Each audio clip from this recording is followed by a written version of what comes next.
Hey beautiful people, so if you are starting out with Git or you have studied it before but it's just so overwhelming for you, this video is for you. So it's a short video so you can watch it while traveling, eating or doing anything. But it would be much preferable if you just sit down with a good posture and follow along. So what is Git and GitHub? So for that we have to first look into what is Git. So Git is basically just a version control.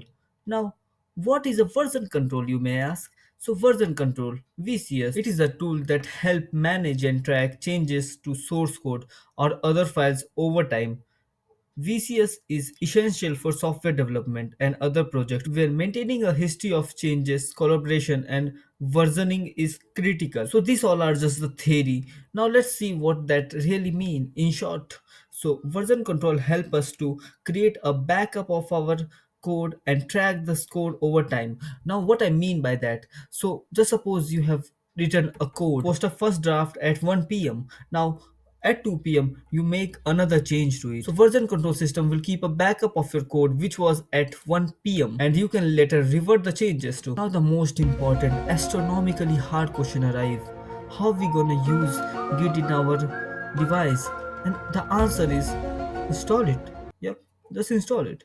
If it's already, just open your command.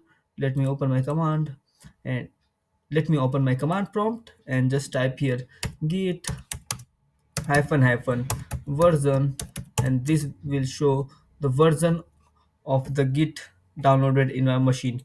If it's not downloaded in your machine, if it's throwing some error, you can always go to this website, link in description by the way. Here you can download git and install it on your machine. But if it's still overwhelming to download git, I have linked another video which will walk you through the installation process of git. So we are talking about git and we are working with terminal, so it would be better if you know some basic commands because we are gonna walk you through. Now let's do our hand dirty. So we will make a directory. Now what is directory? Directory is something like a file.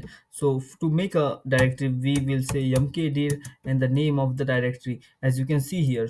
So we will write hello gits. So a directory is made, and to enter the directory we will write cd, which will cd hello git. Now we are inside the hello git folder. Now our local machine has git, but in order to assign it to the directory you need to initialize it in a particular directory. So how to initialize version control system in a directory? So for it, we will type a function git init. So if there is any British folks, they must have been familiar with init. It will initialize the version control system in the particular directory. So let's just write git init. And as you can see, initialize empty git repository, and here's the location. Now when you write git init, it initializes your directory with a version control system, and also it adds a new file called .git, which is as shown here in a ghost costume. It's not a Halloween thing. I did this because this file is a hidden file, so you won't be able to see it directly in your file. Now let's see how it works. We will write dir-h and you can see there is a .git file. Now let's open the same file in our code editor. To do that, you can write something like code dot on window. Alright, as it open now, let's create some file. We will write index.html and we will create a basic structure. Might write some statements. So h1 hello world. So as you can see, there is a small u here. So let's see what it is. So this is mean undirected. It means that git is tracking this repository but not this particular file. So you have to make sure that git is tracking that particular file. And how you do that? With git add. Now let's see what git add is. So here I will open a terminal in VS Code. Let's write git add and the name of the file. So in our case it's index.html and it's changed to a. It means git is now tracking our file. So in this example we were working with a sloppy toppy HTML file, just a single file. But in real world you are going to work with multiple files and adding each by name is the worst thing you can do. So what we can do instead? So shout out to LeBron James for asking the wonderful question. To track each file at once you have to write git add dot. Let's see how it works. I will create multiple folders now. Index.py, we'll write some stuff, hello world, We will name it game.py. Let's just write a print statement here. Print is a game. Now we have three files and two of them are undirected, means Git is not tracking them. So let's just write git add and all. Alright, there should be a space by the way. Git add a space and a dot, and as you can see, we are all set. What, you don't believe me? We are all set. Git ain't tracking it. Let's just check it. So we will write git status, and as you can see that I was right. In fact, Git is tracking them. So Git status is used to find the current status of a file, whether it's undirected, directed, etc. So now here where the fun part begins. When you create a file, write your code and Git is not tracking them. It is called undirected file. Just suppose there is a Shakespeare play and for it they are auditioning for multiple actors. Now undirected files are like those actors. They are not assigned to the role but they are there. Auditioning go well, you find a particular group of people which can cut into the play. So for it you write git add dot. So now you are tracking all those participants, or in Git language we will say it as a staging area. Just suppose it like a backstage, some particular group of actors who are gonna play in this act. Always remember, it is not necessary that they must play. If they are backstage, if there are need to replace them, you can. And the final act is in commit. Now what is commit? Imagine it like a final act. You comb your hair, wear your best clothes and goes out and play the best role. Now let's see how it works. So we will write git commit, and after a commit you have to write a message of the commit. So hyphen m, and under double inverted commas you have to write your message. So let's write it's a version 1 and close it with a double inverted comma, and let's see. Now you can think of commit as checkpoints. As we discussed earlier here, you wrote a code at 1 p.m. and commits it, and after that at 2 p.m. you decided to make some changes because you have earlier committed it, so it will act as a checkpoint. So you can always revert back to that change. We can even modify our changes. Let's see how we do that. Here's our little Python game. We will write it as it's not a game. You can see there is a M sign which is mean modified. This file has been modified. And just a side note, whenever you modify a file, you have to again git add it. So we will write git add, and now see the git status. Let's commit it again. So we will write git commit with a message, and this time we will write message something like reality. You have to write something informational here. I'm just typing anything for the sake of it. So as you can see, the change are made. Now let's see what is GitHub and how we can work with it. So GitHub is like cloud-based version control. Go to github.com and create an account. After that, you have to click on this plus icon and create a new repository for yourself. I will name it something like learn git. I will give it a description something like learning git and GitHub.